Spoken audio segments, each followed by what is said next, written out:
At 3:17 a.m., without warning, the sky above the Ashdod Industrial District turned a fiery red. Not because of dawn, but because of the imminent arrival of danger, hurtling from the east, piercing the night sky like fiery arrows. Dozens of Iran's next-generation hypersonic missiles, the Zaka-8 variant, silently cut through the sky from the east at speeds undetectable by radar. One by one, the missiles penetrated the Iron Dome defense system, which had been disabled for the previous 2 days. There were no sirens, no warnings. Only a sudden flash of red light appeared from the sky, followed by a series of booms that shook the ground and awakened the nation in fear. But the target was not a military base, not an air base, not a weapons facility. The target was far more vital and far more deadly in the long run. Israel's National Logistics Center, located between the Ashdod and Ashkelon industrial zones, was stored there. Millions of tons of food supplies for the entire country were stored there. Wheat, rice, powdered milk, cooking oil, canned goods, everything that supported the kitchen cupboards of millions of Israeli families. The warehouse was more than just a storage area.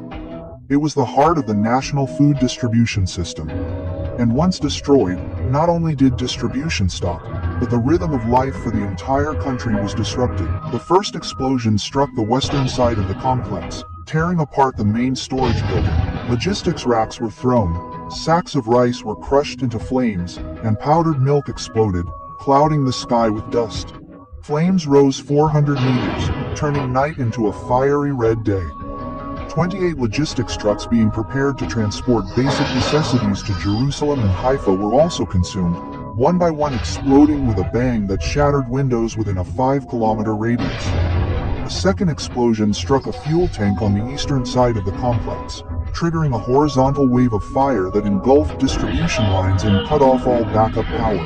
Within minutes, Israel's entire national food warehouse was reduced to a sea of flames and logistical debris. And there, in the inextinguishable flames, the Israeli people lost something more important than weapons: the ability to eat. Within 48 hours of the attack, stores began limiting the sale of bread and rice. Lines at convenience stores stretched 3 blocks. The government declared a national food emergency. For the first time since the founding of Israel in 1948, people began to panic, not because of fear of missiles,